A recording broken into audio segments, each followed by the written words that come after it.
Souths have reacted and reacted fast to their slow start to the season.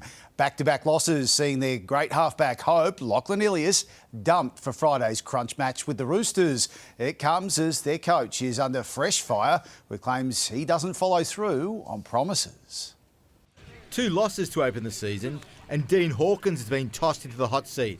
Lachie Ilias, the player the club backed over Adam Reynolds, relegated to reserves. Lachie not playing isn't about us not playing well. Like the responsibility about our results haven't fallen on his shoulders at all. You know, it shouldn't be put that way at all because it's not his fault. It's all of our responsibility to step up and play our best footy. Ilias has worked closely with Hawkins in recent times and the captain says Ilias will bounce back. I'm sure he's just taking it on the chin and moving forward like a true professional like he is, and so I know this little setback for him will only motivate him to continue improving his game. The club has other issues. Former player Josh Mansour has dumped on Jason Demetrio on the Buy Round podcast. I probably didn't see eye to eye with the coach, with JD, which was a shame on a few things.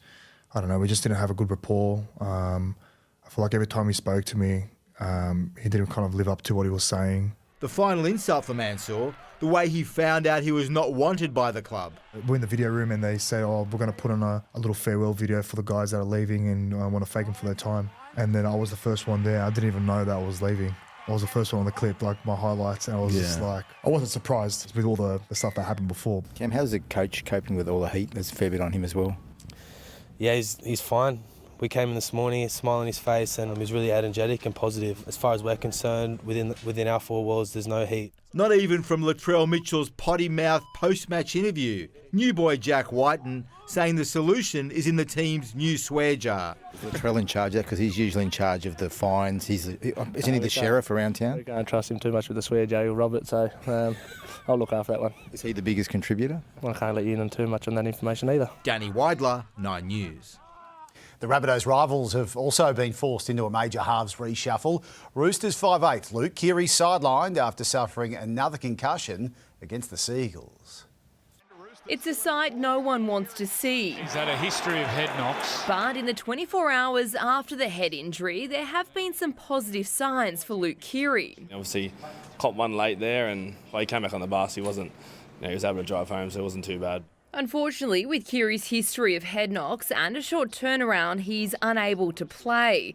Despite Joey Manu having filled in before, it's Sandon Smith who's expected to get the job. Sando was probably our next half up. To be honest, we've got Connor Watson, who's played in reserve grade, who's come back from his injury. He's been playing really well, so he can slot in on the bench. But yeah, I'm feeling like those 2 guys will probably fill the role. This week doesn't get much bigger for Jared Weir-Hargraves, who celebrates his 300th NRL game against his favourite rival.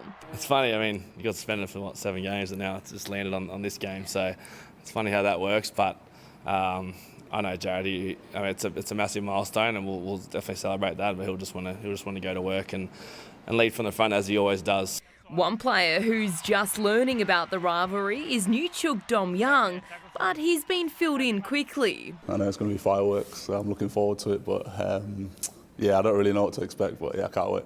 Danica Mason, 9 News. Well, there was an interested onlooker at Redcliffe last night. Tavita Pengai Jr., a guest of the Dolphins, as they try to tempt the former Bulldog to return to the NRL and reunite with his old coach, Wayne Bennett. It brings a lot of oomph in the team, but there's no comment on if he's coming or not, but I don't know.